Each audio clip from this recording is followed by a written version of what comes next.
Hi everybody, I'm Lori Michael Fitness, and I am laying on a massage table. I often recommend massage tables to people who have trouble getting down and off the floor. Doing exercises on the bed is a fine option, but your bed can't be too soft because otherwise you could injure yourself. There's great things to do in the morning or before you go to bed, leg slides, things like that. But I'm here to show you a couple of things that could be done, at least this time, with your legs and a little bit of core. Okay, so I'm going to get started with the help of my friend Lisa. I'm going to show you. Needs an oil can. Okay, so right now I'm propping my head up. I actually don't need it, but for those people who have this kind of posture, when you lay down, it's going to be very uncomfortable for you. So know whether or not you need a little bit of a little towel, a pillow behind your head for comfort, because you want nice alignment. All right, so one of the things that I like to do on a massage table are bridges, okay? Bridges help strengthen your back. They're good for your core.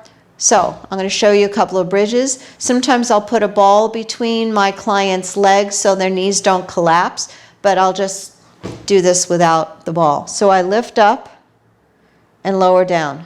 Now, as I lift up, I feel my legs get a little tighter. I'm going to pull in my tummy slightly and slowly go down. The thing about doing bridges is you do not want to go bump, bump, or bump, bump. You want to come down evenly on both hips, both glutes.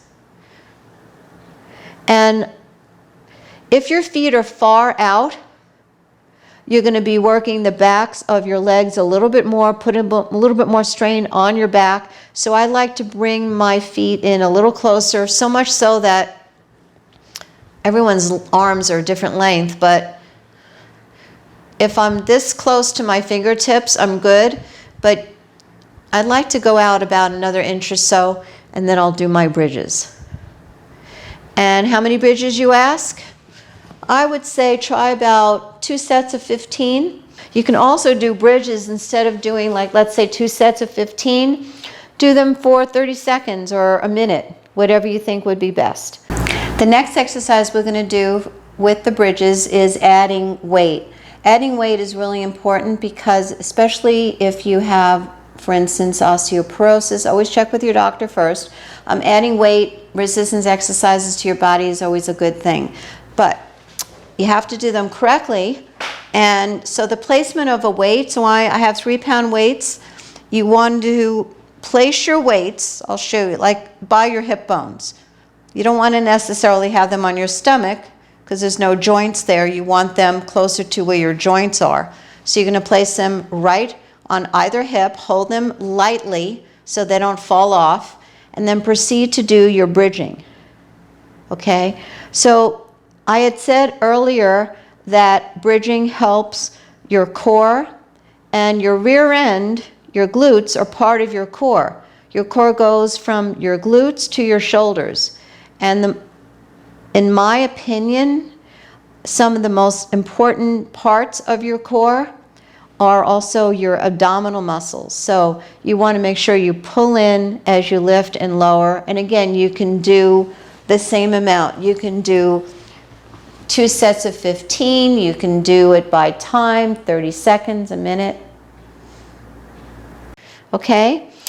Next exercise I want to show you would also include working the backs of your thighs, your hamstrings. So I like to use a band for that. And I'll put the band, scoot back here. I'm going to put the band, make sure there's no rips or tears in your band. You could use a towel, but a towel doesn't have any give to it. So one leg, I'm going to lay down. One leg is going to be straight. The other leg is straight.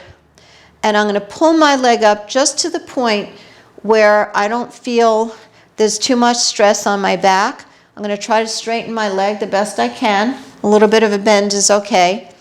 And I'm going to lower my leg. I'm going to bring my arms up a little bit as my leg comes up. and I'm going to pull down so I get an extra benefit of not only working the back of my leg, which will also help strengthen the front of my knee, but I'm using my arms as well. And this is a postural exercise, excuse me. And I pull down on the band as my leg goes down, release as I come up. And then of course I'm going to switch legs. I would say that you can do probably 10 to 15 of those and 2 sets on each leg. The last thing I want to show you, and you know, there's really so many things, so that's why I want you to contact me if you want any other types of videos that you would like to see.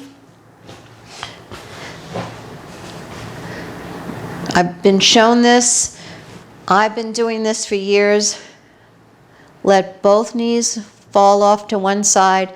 Keep my shoulder on the surface of the bed, or you can do these on the floor too if you can get down and off the floor.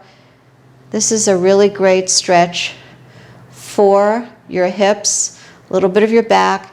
Yes, we're rotating, but it's not a severe rotation. And as I've talked about in the past, if you have osteoporosis and you're not supposed to rotate, I can tell you that in my case, I don't know about your case, my doctor had said it's okay to do those stretches because I'm rotating, but you know, just be careful. All right, I hope it helped, and I'll see you next time.